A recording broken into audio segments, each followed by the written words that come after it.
বিয়ের আসরে এসি নেই, তাই রেগে বিয়েই ভেঙে দিলেন কনে। বরের পরিবার এমন একটি জায়গায় বিয়ের অনুষ্ঠানের আয়োজন করেছিল যেখানে শীতাতপ নিয়ন্ত্রণের কোনো ব্যবস্থাই ছিল না। এ নিয়ে বিয়ের আসরেই বেঁধে যায় তীব্র হট্টগোল। সামান্য ঘটনা নিয়ে প্রথমেই শুরু হয় তর্কাতর্কি। এরপর কনের পরিবার বরপক্ষের বিরুদ্ধে যৌতুক নেয়ার অভিযোগ এনে পুলিশের কাছে নালিশ করে। ঘটনাটি ঘটেছে ভারতের উত্তরপ্রদেশের আগ্রায়। স্থানীয় সময় শনিবার রাতে শামশাবাদ শহরে এ ঘটনা ঘটেছে। অনুষ্ঠানস্থলে তীব্র গরম এবং হাওয়া বাতাসের অভাবে প্রায় দমবন্ধ হয়ে যাওয়ার অভিযোগ এনে কনে বিয়ে ভেঙে দিয়েছেন বলে জানা গেছে। বিয়ের অনুষ্ঠানে এসি না থাকার বিষয়টি মেনে নিতে পারেনি কনে। বরপক্ষকে অনুষ্ঠানস্থলে শীতাতপ নিয়ন্ত্রণের ব্যবস্থা করতে বলেন তিনি। এ নিয়ে দুপক্ষের মধ্যে অশান্তির সূত্রপাত।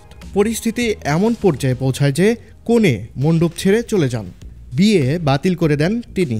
পরে তিনি জানান, এ ধরনের পরিস্থিতিতে বিয়ে করলে সেটা হবে তার জন্য অসম্মানের।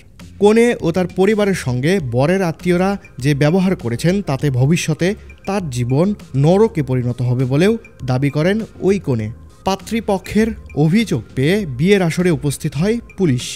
স্থানীয় থানার ভারপ্রাপ্ত এক কর্মকর্তা জানিয়েছেন, তারা বিয়ে সম্পূর্ণ করার জন্য মধ্যস্থতার চেষ্টা করছিলেন। কিন্তু কনে নিজ সিদ্ধান্তে অটল ছিলেন। তিনি বিয়ে না করার সিদ্ধান্ত নেন। কনের পরিবারের এক আত্মীয় জানিয়েছেন, আলাপ আলোচনা করে বিবাদ মেটানোর চেষ্টা করা হয়েছিল, কিন্তু পরিস্থিতি নিয়ন্ত্রণের বাইরে চলে গেছে। আন্তর্জাতিক ডেস্ক, দৈনিক করতোয়া।